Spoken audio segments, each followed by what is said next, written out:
to see you guys. Well, welcome. We are so glad that you are here. And if you are attending this training, there's probably a reason, and it's a good reason. It's that we all want to grow our businesses. We all want to see something dynamic happen. And I think the way that we can do that, what we want to present to you is, if you clarify your message, customers will listen. If we just make our messaging crystal clear, customers will listen. But we have an enormous problem. I mean, a serious problem. And it's a problem that we're going to have to solve. And the problem is this: most companies waste an enormous amount of money on marketing collateral. And I mean an enormous amount. Like when I walk through an airport and I'm looking at the billboards all over the airport, or if I'm driving down the freeway and I see these signs, most of it is a complete waste of money. And the reason is, if I'm driving 85 miles per hour down a freeway, there's no way I'm going to read and understand the message that's on that billboard. So however much money you paid for that billboard, you just wasted it. It's not going to get you any sales. And it's not just billboards and airports and freeways. It's the emails that we send. I don't know how many of you guys have opened an email. I open them all the time, and I read them, and I just think, this doesn't make me want to buy anything. There's nothing in this email that makes me want to engage your brand. And here's how the problem plays out. I've done this so many times I can't count anymore. I get really excited about a new business idea, and of course I want to create marketing collateral immediately. I want to create a new website. So I take all these ideas down to a designer, and this designer may be unbelievably gifted, right? They have a degree in design, they know everything about Photoshop, all this stuff. They create a beautiful website.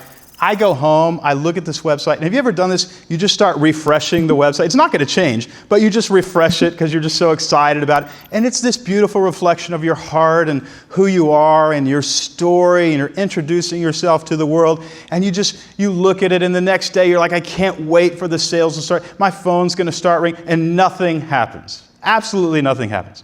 And here's why. It's because that designer knows a lot about making things pretty and beautiful and symmetrical and all this kind of stuff, but that's not why people buy things. People buy things almost exclusively because they heard or they read words that made them want to buy things. It's the way we talk about our products that move our products. And that designer, while they may really be great at design, right? They have never studied sales copy.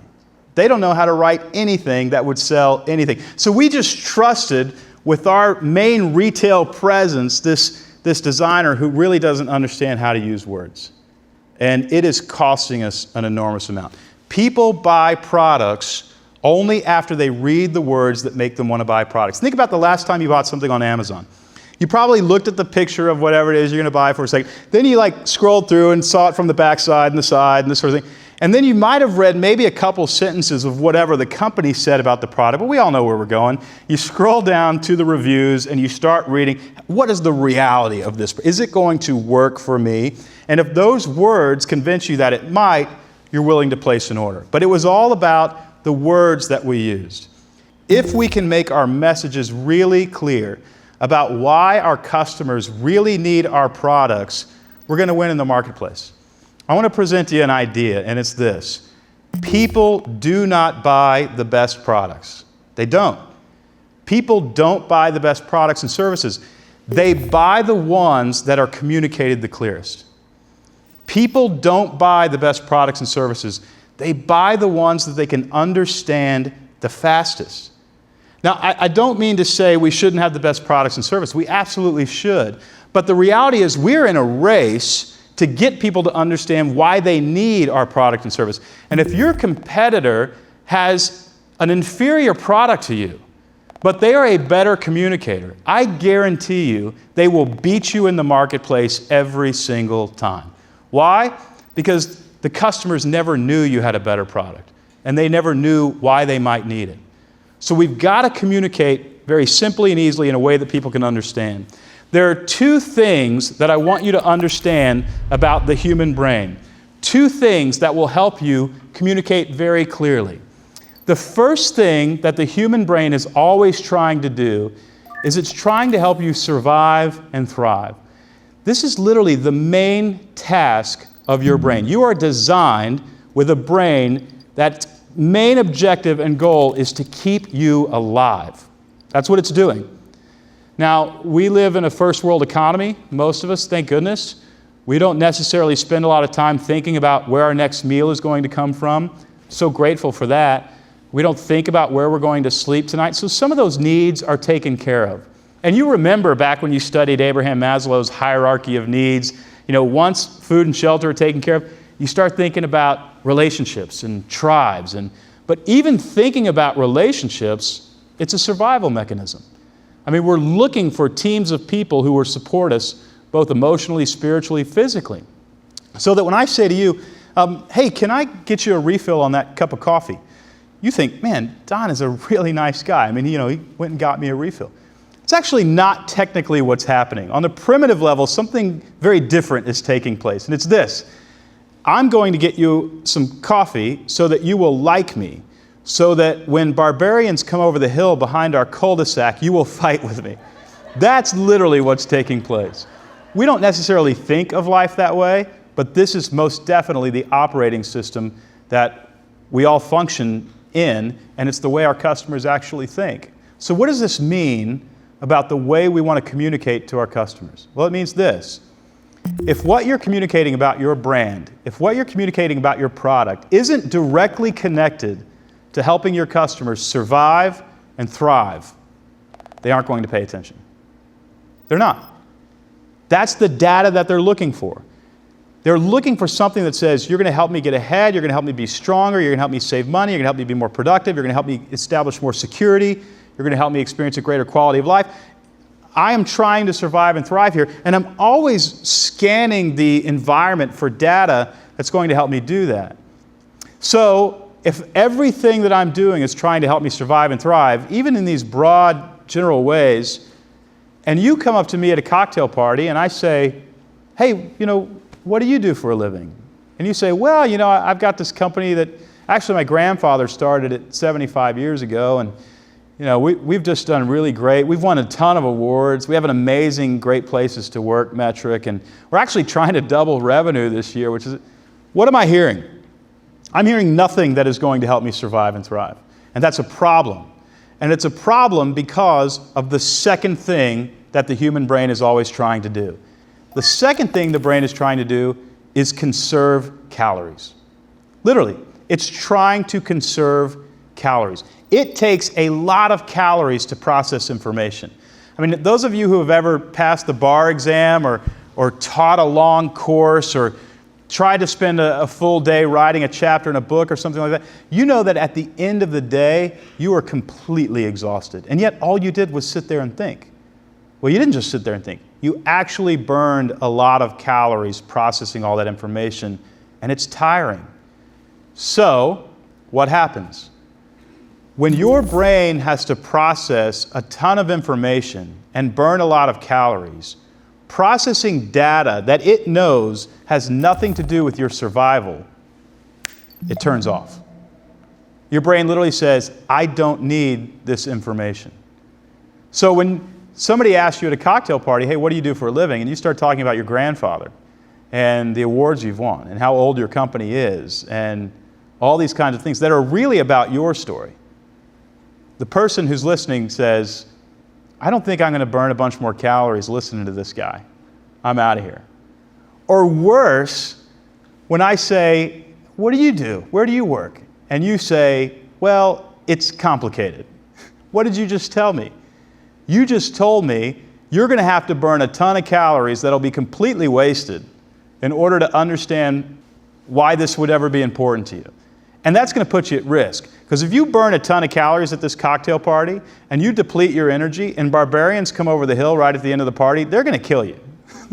I realize that all sounds silly and primitive, but it's actually the way human beings, and it's a good thing. It's what keeps you alive. I mean, if you didn't function this way, your life would be completely meaningless. I mean, you'd go into a Starbucks and you'd see the first package and you go, wow, this package is really interesting. I like the type font of these. How did they seal this? You would just go randomly into information that means nothing for your survival and thrive. And every day you would have trouble getting out of bed in the morning because you're just processing information that you don't need. And eventually the barbarians would in fact get you, which we don't want to happen.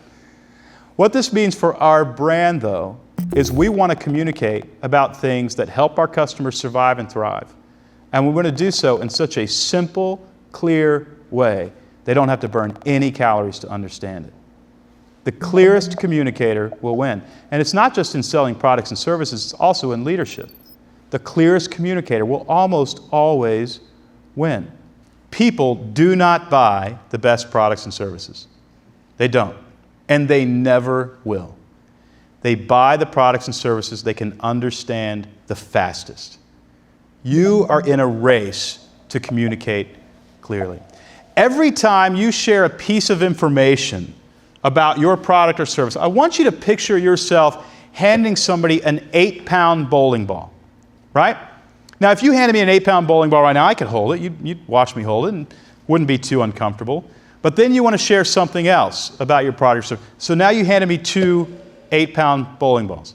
And then you hand me a third bowling ball, but the third one you actually used some kind of inside language, some term that I'm not familiar with. You know, if you're an accountant, you're talking about something that has to do with accounting, you say just things, and you're actually making me burn even more calories. That's like taking the third bowling ball and wrapping it in Vaseline and handing it to me. So I've got 2 bowling balls, and then I've got one that I can't quite get a grip on because it's so slippery. What happens when you hand me the 4th bowling ball? How many bowling balls do I drop? All of them.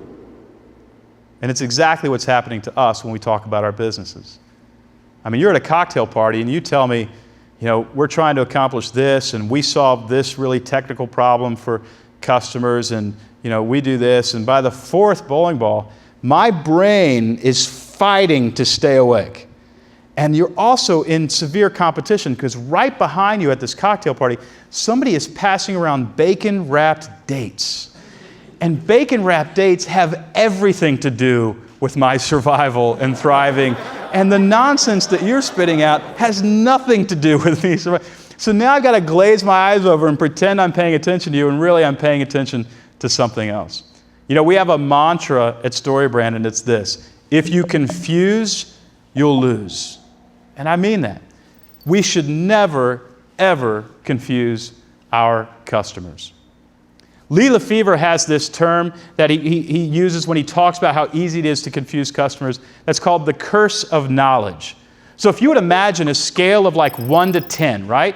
And 10 represents everything you know about your product or brand. And it's a lot. I mean, you're intimately familiar with this stuff. You may have even created it. You spent so much time in the lab. You know this product inside and out. The problem is you now project that knowledge onto your customers. You think they know a lot more than they actually do. But you know you got to simplify it a little bit. So you actually simplify it from level 10 maybe down to level 6. You made it a little bit easier for your clients to understand why they would need your product and service. But there's still a problem. And the problem is this: people make buying decisions between levels 1 and 2. The gap between levels 2 and levels 6 is called the curse of knowledge. And most people don't know that they have it. I mean, your customers are really thinking very simply, especially the first time they engage your brand: how can you help me survive? How can you help me thrive? And don't confuse me when you explain it.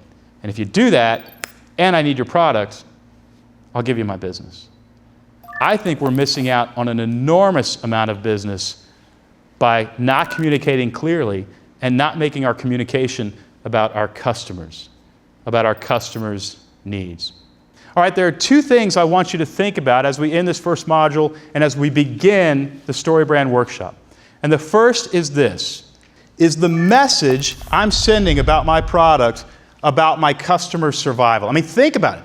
Think about the last time you wrote about your product. Think about your website right now. Think about that sales letter that you recently sent out. Think about the speech that you just gave. Did you talk about how somebody needs what you have and how it pertains to their survival? Because that's actually all they're interested in.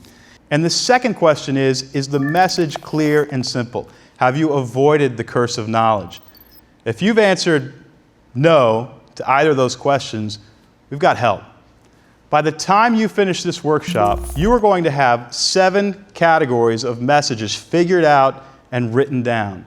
And those messages will get customers to respond because they will be simple and clear, and they'll have to do with your customers' survival.